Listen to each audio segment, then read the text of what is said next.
So, Fitz, recently there was a story about a high school girls basketball team in California beating another team 161-2. The coach for the winning team got suspended by the league as a result of the score. I know you coached girls basketball for a little while in the past. What's your take on sort of this episode?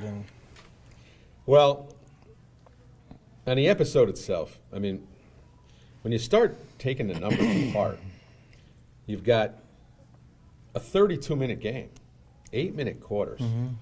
That means, just on the average, forget about when he pulled his starters, but just equalizing the 4 quarters, they scored 40 points in 8 minutes. That's hard to do once. That's hard to do once in a career, to do it for 4 straight quarters. There's so many things in that sport when you know the game is done. First of all, when the other team goes to their bench, that's it. That's their white flag. Sure. And there's nothing wrong with beating up the starters, so to speak, until the white flag comes out. Mm-hmm. When the white flag comes out, you don't want to tell your kids not to score. It's not fair. They've practiced all week, all year, maybe for a couple years to get to this level of being on a good varsity team, which we don't even know if they're good. We know the other team is bad. Right. But when I will just use, and I don't like to talk so much about my own teams and stuff, but they made me a good coach because they were good. I had 9 kids that it really didn't have a great disparity between my 9th player or my 4th guard and my 1st or 2nd guard. In the first couple of years, we played at our age group, and we just pummeled teams. But because we just happened to have 9 kids that just gelled, and they were good. 7 went on to play some college ball. But when we were pummeling some teams, we went into a 4 or 5 passes before we could even look for the shot. No semblance of a press, no semblance of a man-to-man. We pulled back in the zone. It might have been even a little more difficult for the other team to score because we weren't going to give up the layup. But I didn't want somebody stealing the ball 40 feet from the hoop. No. That just wasn't right. So I felt the zone was the safest way, and it even let the other team take a little time off the clock. Right. Somehow get the game moving. I think it's a disgrace. I did see an interview with the coach. Seemed like a pretty decent guy. Put my subs in. He said he even told the other coach, we're going to play hard in this game because I need to get some minutes for my kids, et cetera, et cetera. 162 to 161 to 2 or whatever the hell. That's just wrong. You know what? You can't. There's just no way that he did anything to prevent that score from being that high. No, he couldn't have. I mean, you got a shot clock for one thing, right? You could tell your kids, run the shot clock out every single time before we take a shot. And that will limit the amount of possessions, and you have no chance to score 40 points in 8 minutes, right? That's just an abuse. And I understand the idea that he needed to get some time for his second stringers, but at that rate, his second stringers should have been in the first quarter. So if his starters played more than that, then there was no reason. I mean, I had a similar experience.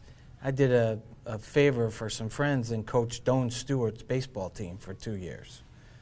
I mean, I had a kid didn't know which hand the glove went on.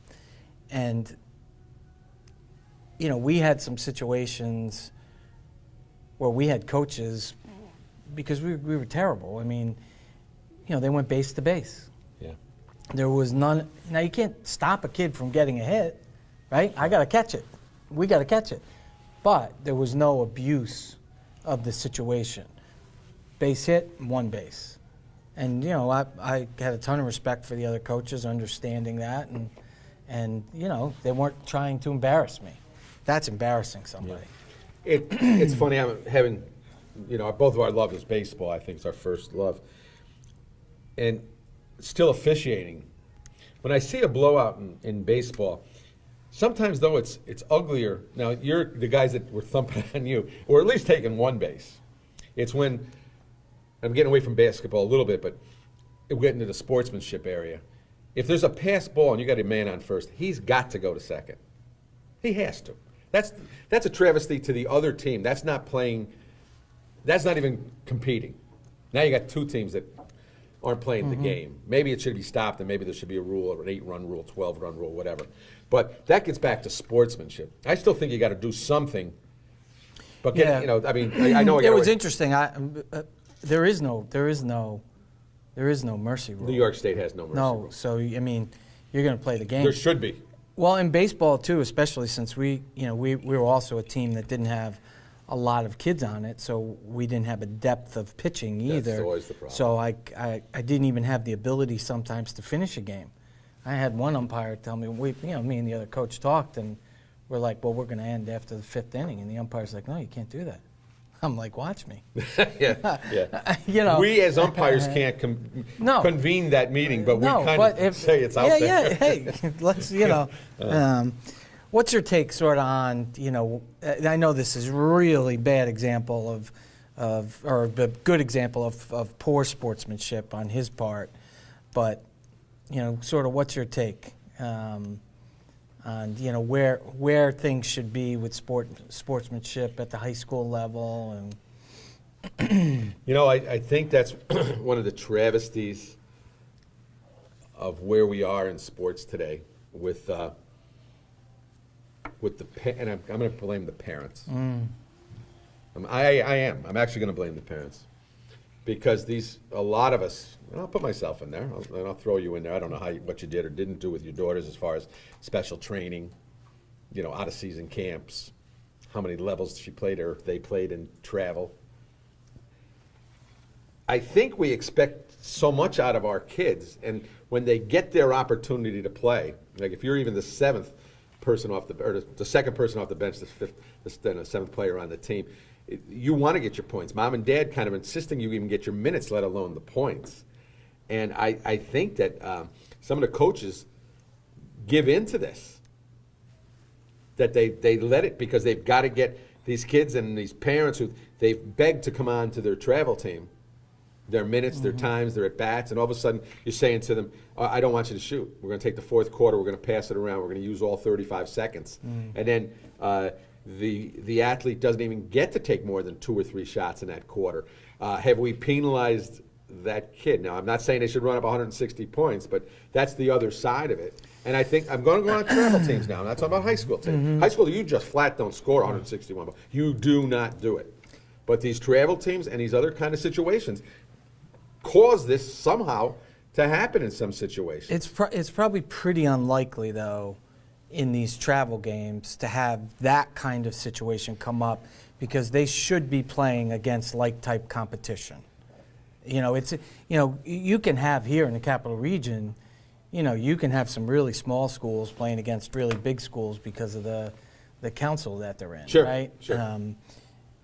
And so you're going to get some of that disparity in not that big, but you're going to get some of that disparity.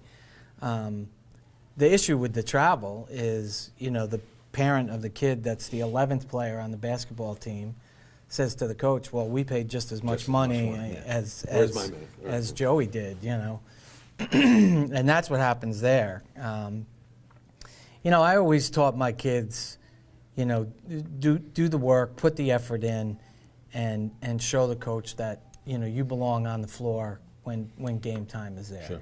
And if you're not going to put the effort in, if you're not going to work outside of your sport, outside of the season, conditioning, then you're not going to get that opportunity. I always told my kids they never had any friends at tryouts. Yeah. There's no friends. Sorry. Yeah. It was tough. Like even my daughter, her strong suit was defense. She really was not much of a shooter, but it's hard to say, okay, pull back, because when we were in a competitive game, she pressed in the locker room and at halftime. So she was out there pressing. Yeah. It was hard to even pull her back. It was like, how do I turn the jets off and say, you got to chill now. Go back to the foul line, extend it, and just kind of stand there. I think the whole sportsmanship to a certain degree today is, gets a little bit to this. Everybody gets a ribbon. Everybody gets a trophy. I just don't agree with that. I can't stand the fraternization that happens sometimes on the pro field between competitors. during the game. I understand that because you're in the same industry, playing the same sport, that you guys may be friends. But if you and I are across from each other on a diamond, Yeah, but Jimmy, that's changed so much because of the money, and we never heard of an agent when we were growing up.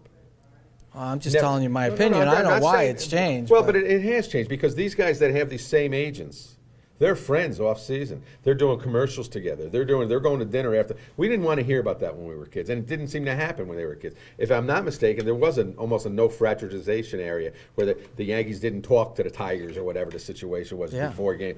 It really seems to have taken that competitive or the fan thing away. But I got to go back to your participation situation. You talked about everybody getting a ribbon. So what?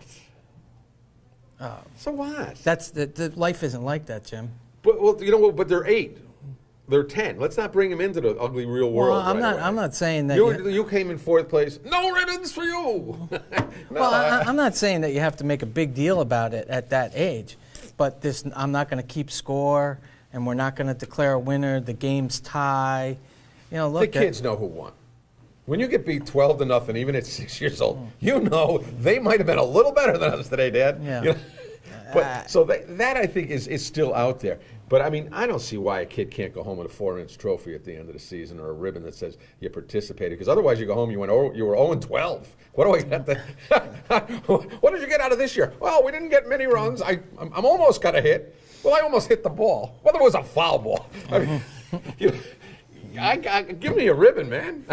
I mean, I think it depends on the age. I don't. But some want to get rid of it completely. Yeah, I don't think you can get rid of it at the lower levels because they don't understand. But when you start to get into more competitive level, regular Little League and well, maybe okay. I'll give you maybe 11 and 12. But I mean, you hear people saying, "I want to get rid of it all." Participation doesn't deserve a 4. Yeah, I mean, you can't get rid of it all because kids are starting much younger today. I mean, you didn't play organized sports, when I was a kid until you were probably 10. Yeah. And today you're playing bitty basketball at 4th grade. There's travel teams at 7 and 8 years old. It's Yeah. It's a different game. Yeah. It's just I just think, look, I think this particular incident is uncalled for, to run a score up on somebody like that, and that shows poor sportsmanship. I'm happy to go over and shake somebody's hands after a loss because they beat me, but again, from a competitive standpoint, I'm going to fight you tooth and nail until we get to that last out or that the buzzer goes off, and there's not going to be a lot of chit chat between us on the floor. So that I agree with you 100%. Well, that's it. Super Bowl coming up. That's sort of the end of the show. I want to say hello to two of our fans down in Florida, John McDermott and Kevin McNamara. They watch us on a big screen, 70-inch screen, Jim. That could be scary. Yeah. That could be just a little. Yeah. That I'm not sure how you want to see, but that's okay. So, Good for them. Thanks for watching, guys. We appreciate the feedback. And here's hoping that there'll be a great Super Bowl, and see you at the next show. Hey, Katy Perry at halftime. It doesn't get better.